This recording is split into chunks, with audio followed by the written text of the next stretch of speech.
मेरे मैथमेटिकल गुरु चैनल में आप सभी विद्यार्थियों का बहुत बहुत स्वागत है।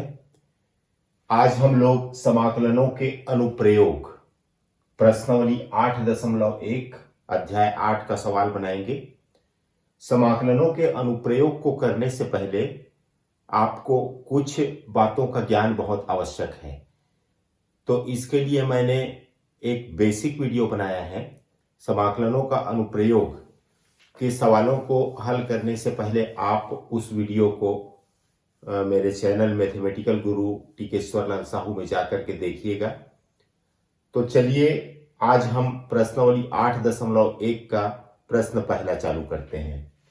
यहां पर हमारा पहला प्रश्न है, वक्र y² = x, रेखाओं x = 1, x = 4 एवं x अक्ष से घिरे क्षेत्र का क्षेत्रफल ज्ञात कीजिए। तो यहां पर हमको तीन चीजें दी हुई हैं। सबसे पहला दिया है y² = x दिया हुआ है, हमको दिया है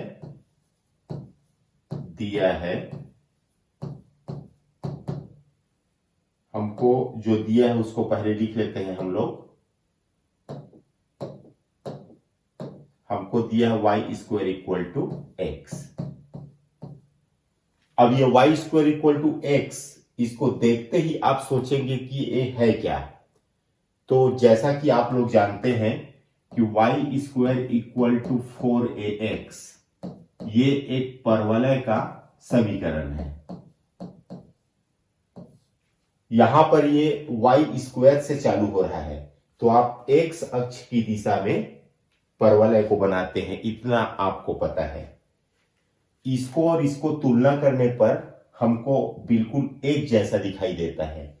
ये भी y² से चालू हो रहा है और ये भी y² से चालू हो रहा है। तो ये जो दिया हुआ है y² = x, ये भी x अक्ष की दिशा में बना हुआ परवलय है। तो सबसे पहले हम y² = x का ग्राफ बनाते हैं। तो ये x अक्ष की दिशा में बना हुआ परवलय है, इसका नाम है y² = x।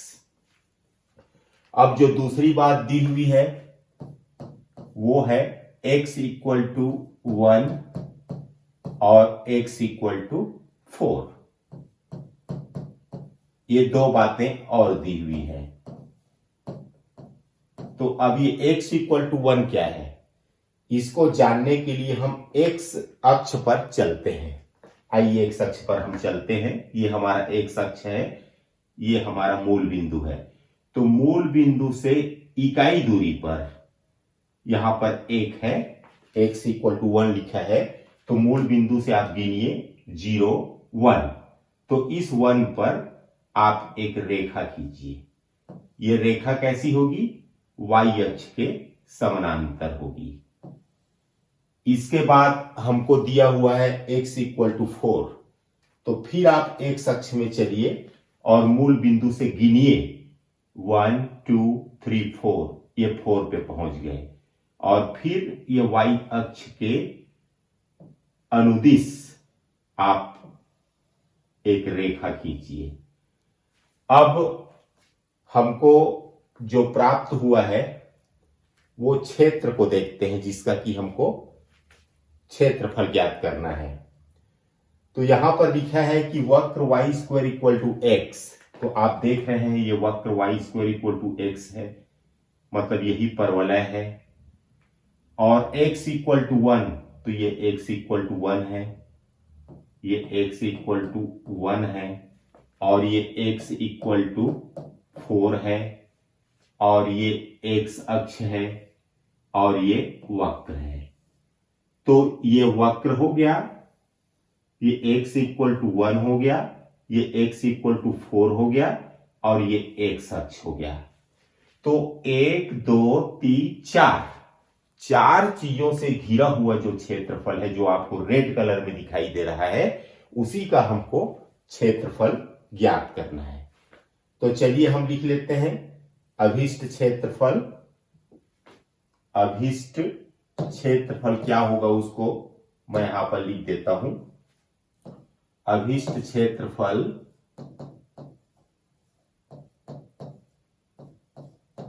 अभिष्ट क्षेत्रफल is equal to integration of समाकलन a to integration of a to b और y dx। ये अभिष्ट क्षेत्रफल निकालने का सूत्र है। यदि जो एरिया है वो x अक्ष से घिरा हुआ हो, यहां पर देखिए x अक्ष पर ये पूरा डिजाइन खड़ा हुआ है, तो यहां पर dx आएगा, याद रखिएगा यहां पर dx आएगा। अब इसको हम देखते हैं कि लिमिट आखिर होगा क्या। तो हम देखते हैं कि ये जो एरिया आपको दिखाई दे रहा है वो 1 से लेकर के 4 तक है, 1 से लेकर के 4 तक है, तो इसकी लिमिट होगी 1 से लेकर के 4 तक। अब यहां पर y का मान हमको कहां से प्राप्त होगा, तो ये देखिए y square equal to x दिया हुआ है, ये परवलय का समीकरण दिया हुआ है y square equal to x। यहां से y का मान यदि हम निकालते हैं तो प्लस माइनस रूट x होगा। यहां पर हमको माइनस को नहीं लेना है, सिर्फ हमको प्लस को लेना है, इसलिए क्योंकि जिसका हम क्षेत्रफल निकाल रहे हैं वो प्रथम चतुर्थांश में है और प्रथम चतुर्थांश में हर चीज धनात्मक होता है। तो y का मान रूट x आया, तो यहां पर y की जगह आप रूट x लिख लीजिए और ये हो गया आपका dx। अब इंटीग्रेशन आप 1 to 4 रूट x को हम x का घात 1/2 लिख सकते हैं, x raise to the power 1/2 dx। अब x to the power 1/2 dx इसका इंटीग्रेशन होता है x की पावर 1/2, इसमें एक जुड़ता है और इसी चीज को अपॉन के नीचे में भी हम लोग लिखते हैं। और ये तो हमारा समाकलन हो गया और इसकी लिमिट को हम लोग ये लोअर को यहां लिखते हैं और अपर को यहां पर लिखते हैं। ये इसको आगे और हल करने पर ये होगा x की पावर 3/2 और बटा के नीचे अपॉन में भी 3/2 आएगा और ये हुआ आपका लोअर लिमिट और ये हुआ आपका अपर लिमिट। यहां पर 3/2 को बाहर निकालते हैं तो 2/3 हो जाएगा, तो अंदर हमारा बचेगा x की पावर 3/2, लोअर लिमिट 1 है और अपर लिमिट 4 है। इसको यदि हम और हल करते हैं तो ये होगा 2/3। चलिए अब लिमिट को रख के देखते हैं हम लोग।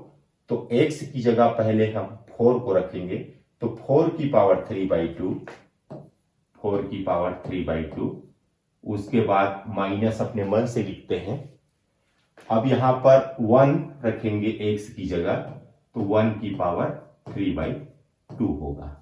तो ये हमने अपर लिमिट यानी 4 को x की जगह रखा और माइनस अपने मन से लिखा, फिर 1 को x की जगह रखा। इसको हल करके देखते हैं क्या आता है।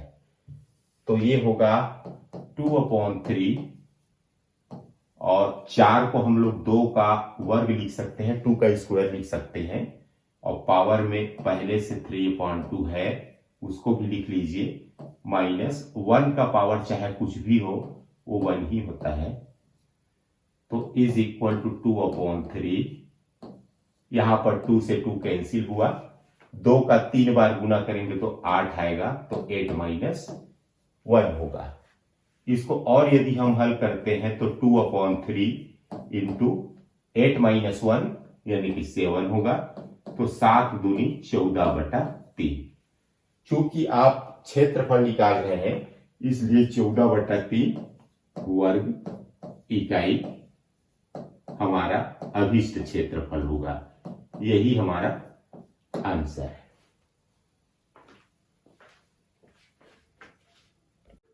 हमारा प्रश्न दूसरा है, प्रथम चतुर्थांश में वक्र y square equal to 9x, x equal to 2, x equal to 4 एवं x अक्ष से घिरे क्षेत्र का क्षेत्रफल ज्ञात कीजिए। तो हमको सबसे पहले इस प्रश्न में एक वक्र दिया है y square equal to 9x। तो ये जो Y square equal to 9x है, ये दिखने में कैसे दिखता है? ये दिखने में ऐसे दिखता है, Y square equal to 4ax। और ये Y square equal to 4ax क्या है? ये एक परवलय का समीकरण है। तो स्पष्ट है कि ये भी एक परवलय का समीकरण है यदि हम दोनों की तुलना करते हैं तो। अब इसका ग्राफ खींचना है सबसे पहले, तो आप एक्स अक्ष बनाइए। ये मैं बना दिया एक्स अक्ष और ये मैं बना दिया वाई अक्ष।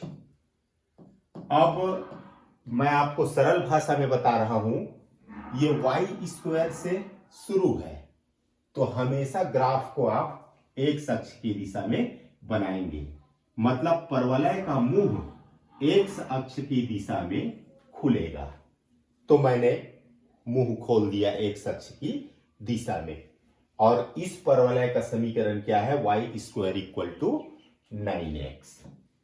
ये है Y square equal to 9x। अब देखिए, जो दूसरी जो बात है वो दी हुई है x इक्वल टू 2। ये x इक्वल टू 2 का मतलब है कि मूल बिंदु से 2 तक जाना है हमको। ये है मूल बिंदु, ये हुआ 1, मान लीजिए ये 1 है, मान लीजिए ये 2 है। तो ये 0 से गिनते हुए हमको 2 तक पहुंचना है। अब 2 में जाने के बाद हमको एक लाइन खींचना है।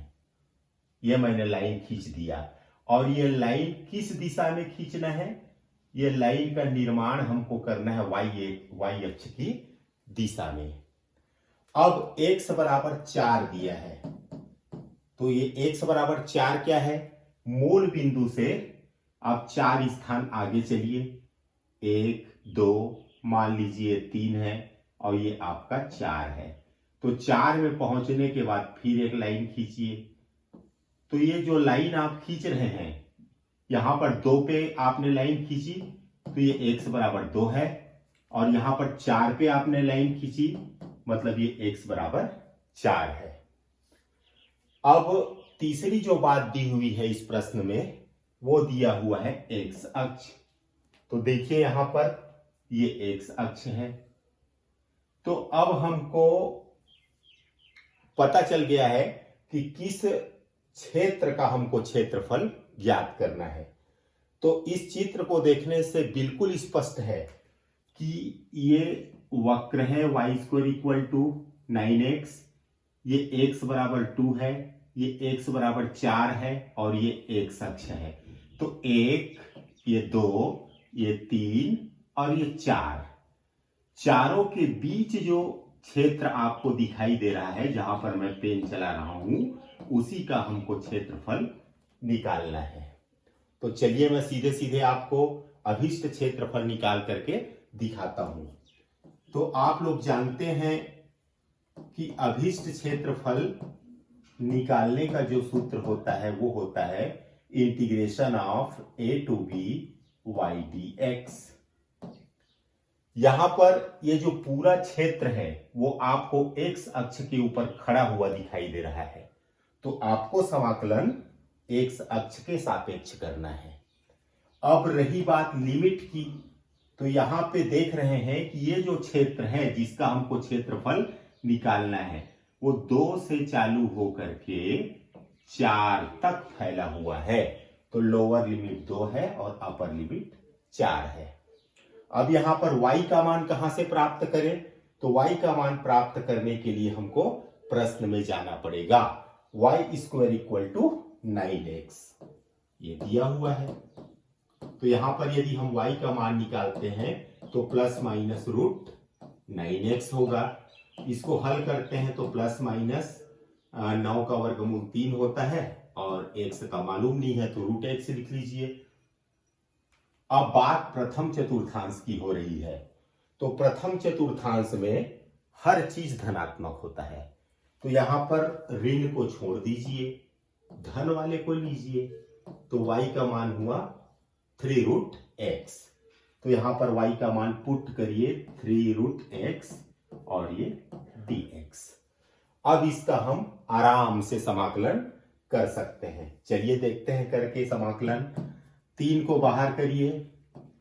यहां पर रूट एक्स का समाकलन होता है x की पावर 3/2/3/2। ये आप सभी जानते हैं। लोअर लिमिट 2 है और अपर लिमिट 4 है। अब ये हो जाएगा 3 गुणित 3/2, यहां पर आके 2/3 होगा। यहां पर बचा x का घात 3/2, अपर लिमिट 4 है, लोअर लिमिट 2 है। इसको और हल करिए तो 3 से 3 कैंसल, यहां पर 2 बचा। सबसे पहले x की जगह 4 को रखना है, अपर लिमिट को, तो 4 का घात 3/2 माइनस लिखते हैं अपने मन से। अब x की जगह लोअर लिमिट यानी 2 को रखना है, तो 2 का घात 3/2 ऐसे। फिर ये हो जाएगा आपका 2। 4 को आप लिख सकते हैं 2 का घात 2, घात में 3/2 पहले से है, और ये माइनस 2 का घात 3/2। यहां पर आप देख रहे हैं 2 से 2 कैंसल हुआ। और हल करिए इसको तो ये हो जाएगा 2। यहां पर 2 का घात 3 है, मतलब ये 8 होगा, माइनस 2 का घात 3/2। इसको आप जस का तस उतार लीजिए। 2 का अंदर गुना करिए तो 2 अट्ठे 16, माइनस यहां पर 2 का अंदर गुना करिए तो 2 गुणित 2 का घात 3/2। ये हो गया 16, माइनस 2 का घात, इसका घात 1 है और इसका घात 3/2 है, तो घात से घात जुड़ जाएगा। यदि आधार समान हो तो घात जुड़ जाते हैं। तो ये हो जाएगा 16 माइनस 2 का घात 2 एकम 2 और 3 5, 5/2 हो गया। इसको आगे और हल कर लीजिए तो ये हो जाएगा 16 माइनस, इसको मैं ऐसा लिख सकता हूं, देखिए ब्रेक करके, 2 का घात 2 गुणित 2 का घात 1/2। देख लीजिए, ऐसा तोड़ के मैं लिख सकता हूं। क्यों? क्योंकि आधार समान है तो घात जुड़ जाते हैं। घात को जोड़ के देखिए, 2 में 1/2 को जोड़ के देखिए, 2 धन 1/2 बराबर 5/2 होता है। तो ये होगा 16 ऋण 2 दूनी 4 और 2 का घात 1/2 है, उसको वर्गमूल 2 लिख सकते हैं। तो यही हमारा अभिष्ट क्षेत्रफल है, यही हमारा आंसर है। तो चूंकि ये क्षेत्रफल है तो आप इसको वर्ग इकाई लिख लीजिए। ये हमारा आंसर है।